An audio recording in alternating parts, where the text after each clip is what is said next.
Cléda. Ce village abandonné fut attesté officiellement en 1164 dans une bulle du pape, qui est un document officiel.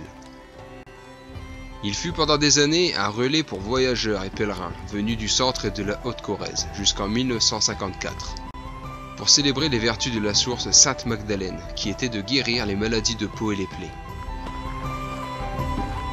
Mais ce village serait bien plus ancien, et aurait même un lien avec le peuple celte. Peuple qui était présent partout en Europe. Il vénérait et donnait des vertus à tout ce qui était lié à la nature, comme la source Sainte-Magdalène, qui portera ce nom qu'après son évangélisation par l'Église, et utilisera les vertus données à cette source pour les associer aux cérémonies religieuses.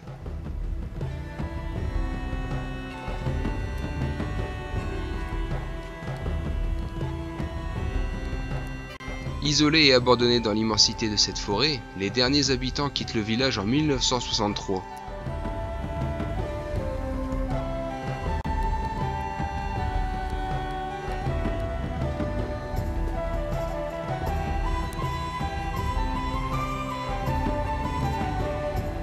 Mais ce village connut des jours sombres en 1943.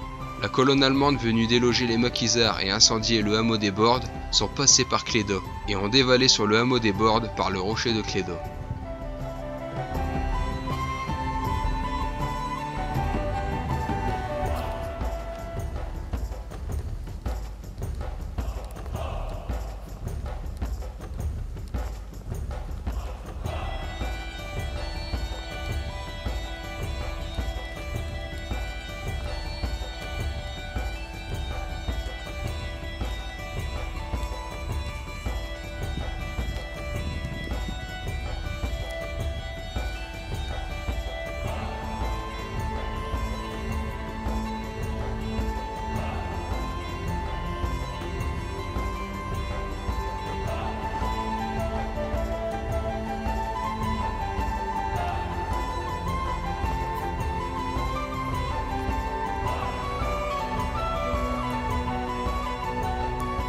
Les vieux arbres et ces énormes blocs de granit vous plongent dans une ambiance de conte fantastique.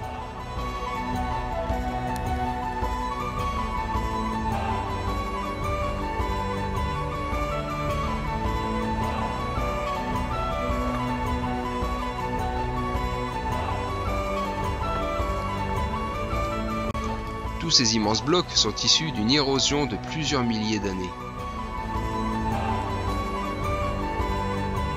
Ces sculptures ont été taillées par Michel Kirch et rajoutent à l'ambiance mystique de cet endroit.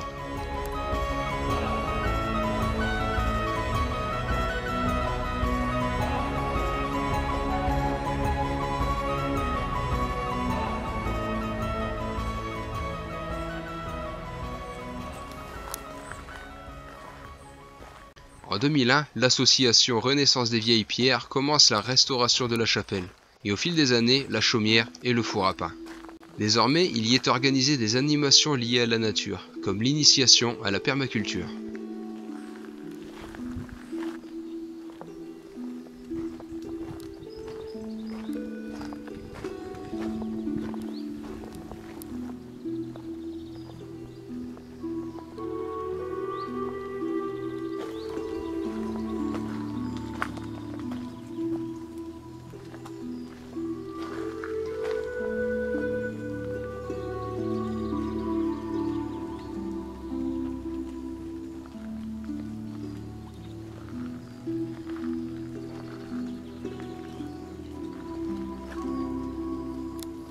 Sur place, cette forêt paraît vraiment mystérieuse et apaisante à la fois, et on y ressent comme des présences.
Le rocher de Cléda, arpenté bien avant nous par nos ancêtres, est vieux de plus de 300 millions d'années, et offre un paysage à couper le souffle sur le plateau des 1000 vaches, c'est-à-dire le plateau des 1000 sources.